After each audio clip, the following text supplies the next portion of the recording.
iemand jou vir 'n week lank sou volg, wat of wie sou hulle sê aanbid jy? Vir sommige van ons klink die mees hoorbare liturgie van die week soos die ritme van kennisgewings nagaan, of seker maak ek word aanvaar by my mense om my, of sperdatums jaag. Indien dit vir jou so is, beteken dit nie dat jy sleg is nie. Dit wys bloot waaraan jy tans waarde heg. En dis 'n uitdagende gedagte. Maar dit moet jy nie laat skuldig voel of onderdruk laat voel nie. Laat dit eerder 'n bewustheid bring. Ons sien soms aanbidding as iets wat net op Sondag gebeur. Maar aanbidding is soveel meer. Dit is die uitnodiging om God te ontmoet nie net op 'n Sondag nie, maar in elke heilige, gewone oomblik. Aanbidding sluit sang in, maar dit gaan ook veel verder as musiek. Dit is die daaglikse postuur en ingesteldheid van ons harte teenoor hom wat waardig is, aan hom aan wie ons die hoogste eer in ons lewens gee. Dis die manier waarop ons verwondering, ons ontzag en ons dankbaarheid uitdruk. Ons alledaagse lewe, wat ons doen, wat ons sê en waaraan ons uitdrukking gee vir ons insig oor wat vir ons belangrik is en wat ons die meeste waardeer. En dit sien ons ook in die eerste kerk in Handelinge.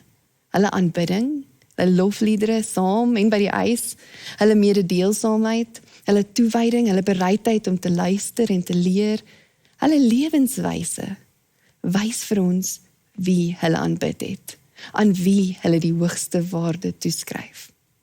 Hoe hulle geleef het, na wie hulle gedraai was hulle aanbidding. Musiek help, en sang is 'n vorm van aanbidding. Om saam te kom en ons hande en ons harte op te hef in lofprysing is 'n vorm van aanbidding.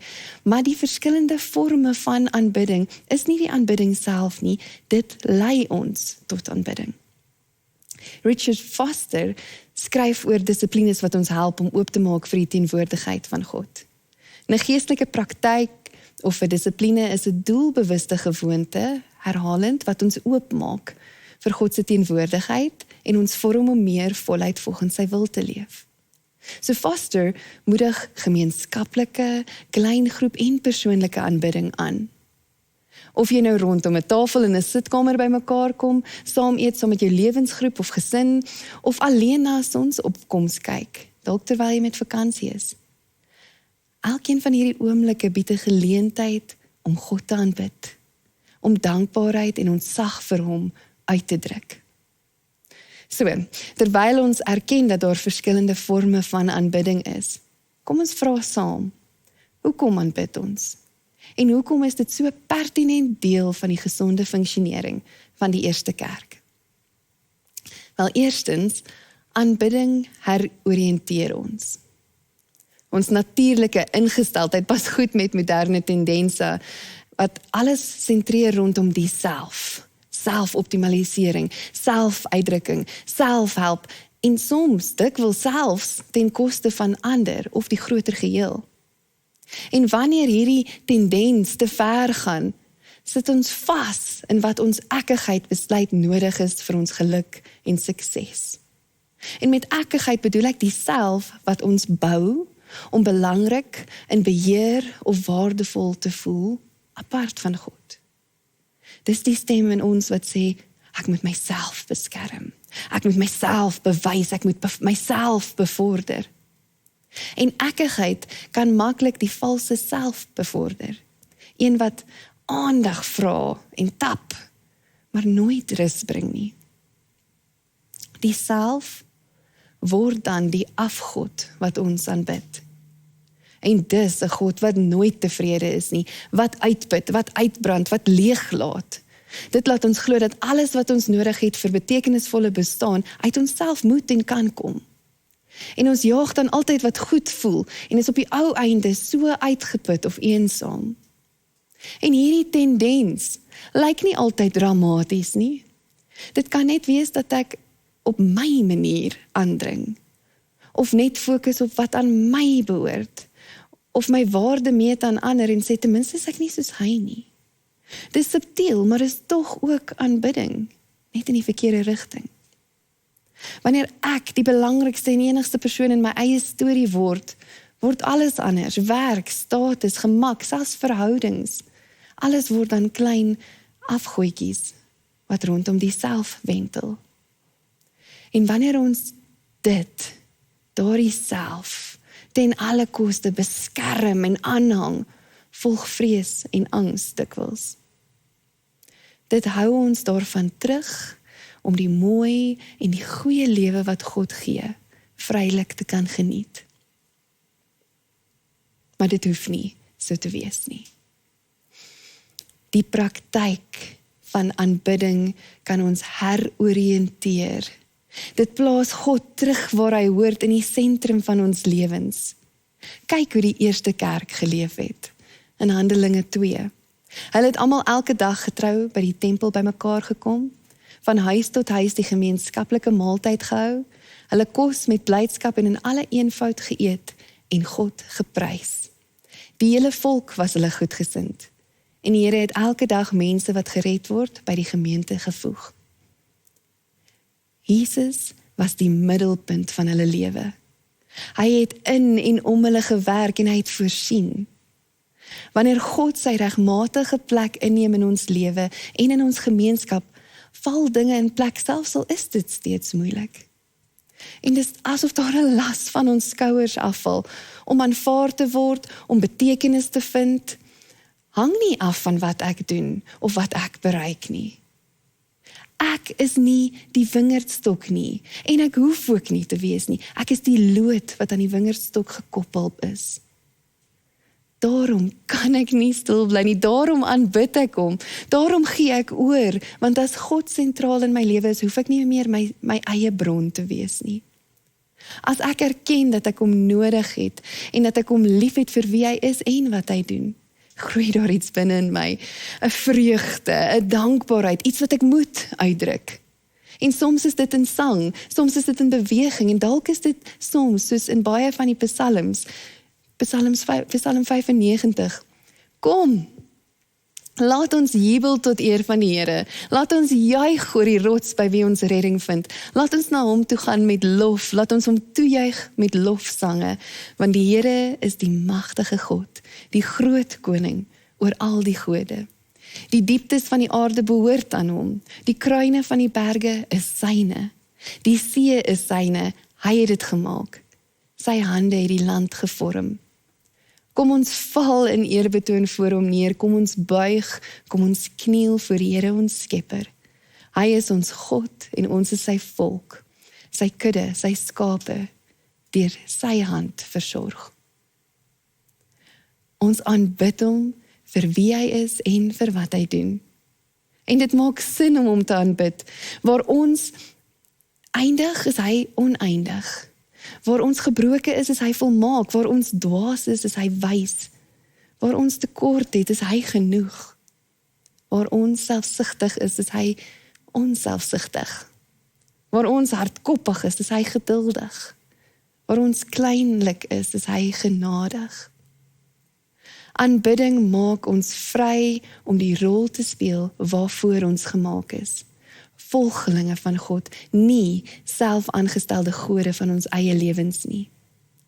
En dis wat die eerste kerk ontdek het. Hulle was mense wat Jesus gevolg het en wat deur hom gevorm is. Want aanbidding heroriënteer ons nie net nie, aanbidding vorm ons ook. Wat of wie ons aanbid, vorm wie ons word. Dit beïnvloed nie net ons identiteit nie, maar ook wat ons as betekenisvol ag.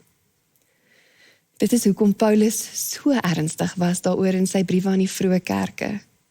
Hulle het ook die versoekings ervaar om ander dinge, kleiner dinge in God se plek te stel. Luister hoe hy dit stel. Omdat, al weet hulle van God, hulle hom nie as God eer en dank nie.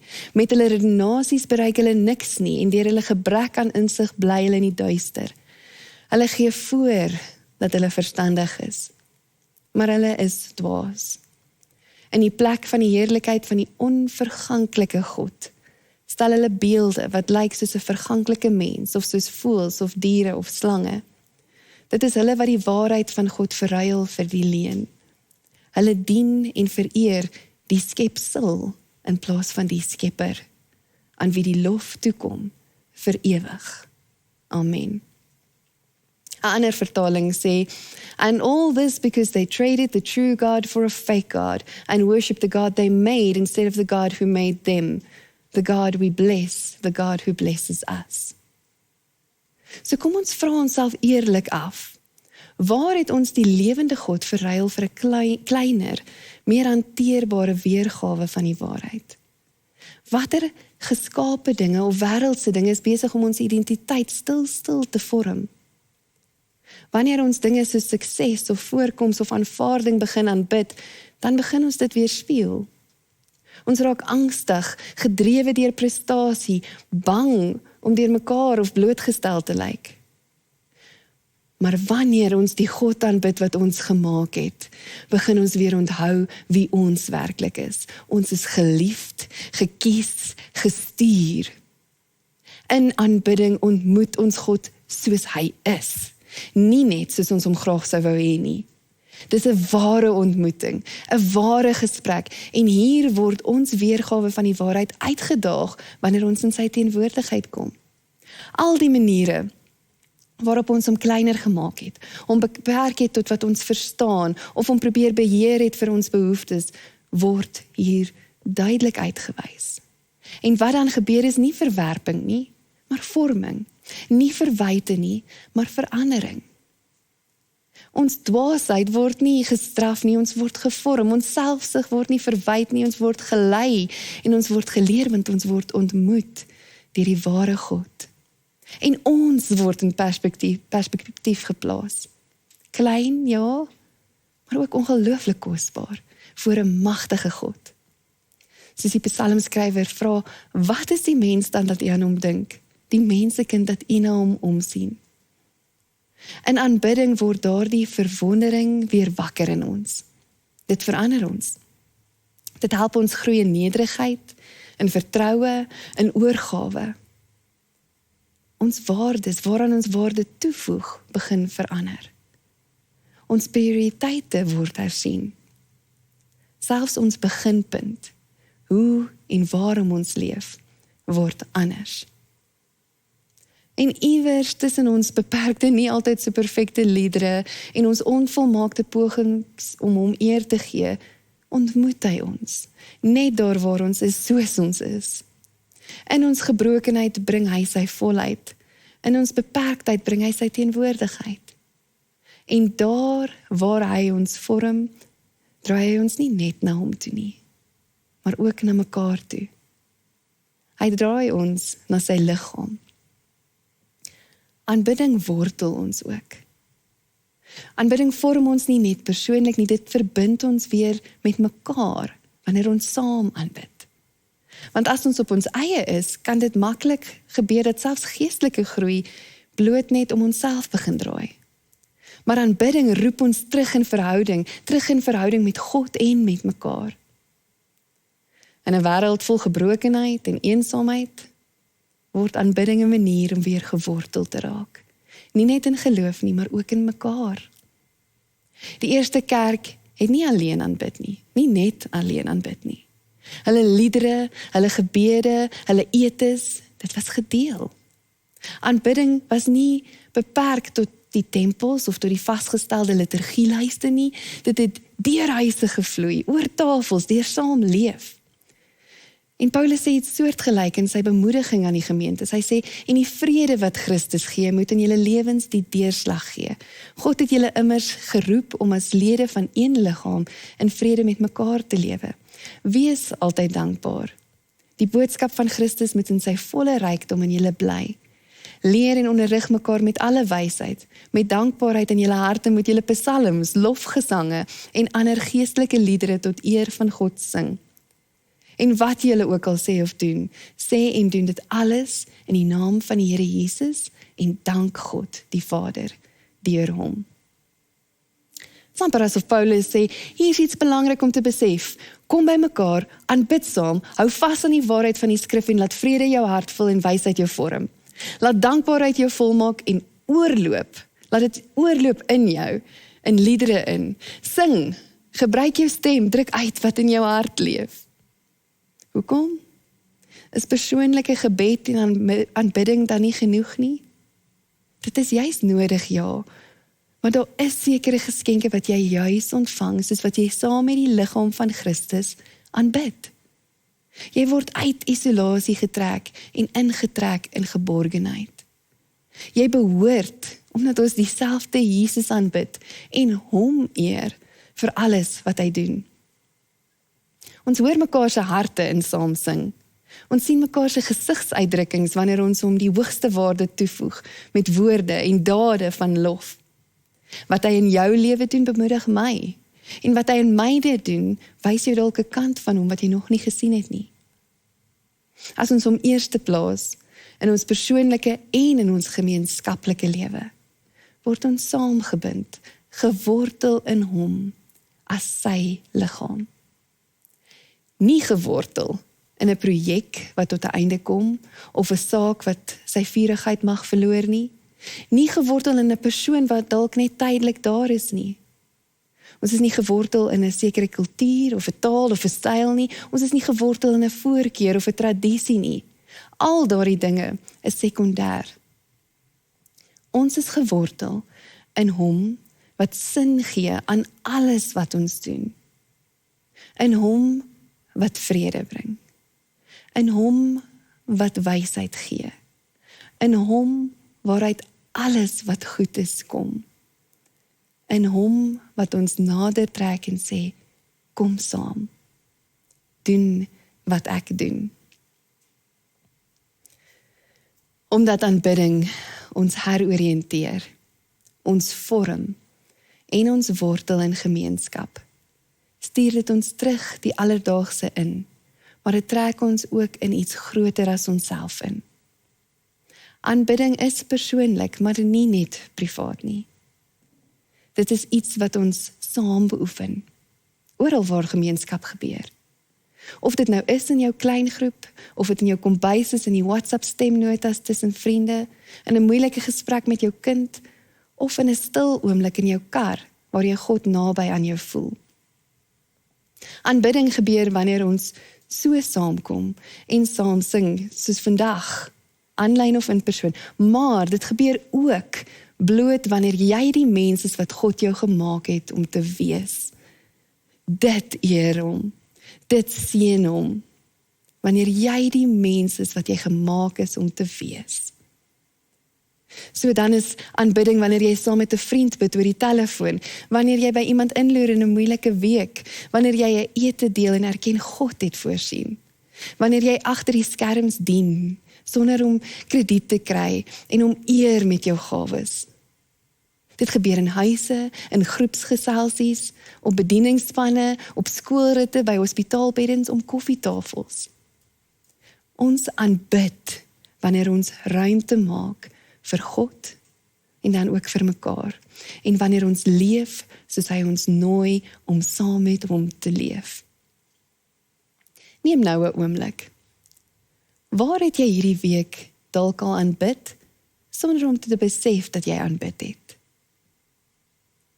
Waar nooi God jou om jou aandag weer op hom te rig? Hier is iets van die uitnodiging. In jou stilte, aanbid. Wanneer jy hier saam met ander is en inskakel, sing en prys hom met alles wat in jou is. Wees vrymoedig en wees eg eerder as om te probeer perfek wees om die regte woorde te vind. Maar ook, laat jou teenwoordigheid in iemand anders se lewe aanbidding wees. Laat jou luister, jou aanmoediging, jou eerlikheid, laat dit aanbidding wees. Laat die manier waarop jy opdaag in die ruimtes waarin God jou plaas, laat dit aanbidding wees. Laat jou lewe wys dat God vir jou belangrik is, dat jy vir hom lief is. Want hy is waardig en hy is teenwoordig binne in ons, tussen ons en oral. Hy roep ons om lewens van aanbidding te leef, waar ons ook al is. Kom ons bid saam. Here, U is goed en U is groot, almagtig en tog liefdevol en naby. Dankie dat U ons gemaak het en dat U ons onderhou, Dankie vir die vriendskap, Jesus. Dankie vir u versorging en u vertroosting, Heilige Gees. Ons aanbid u en ons dank u. Here, lei ons in hierdie lewe van aanbidding. Wys ons hoe ons u kan aanbid. Help ons om oor te gee aan u en u die middelpunt van ons lewens te maak en te hou. En Here, waar ons dit nie reg kry nie, help ons weer, draai ons terug. Dankie, Here, vir u getrouheid en u teenwoordigheid in ons lewe. Amen. Ontvang die seën van die Here. Die almagtige God, ons Vader en Skepper, Jesus Christus sy Seun en die Heilige Gees wat by ons is, gaan met jou. Amen.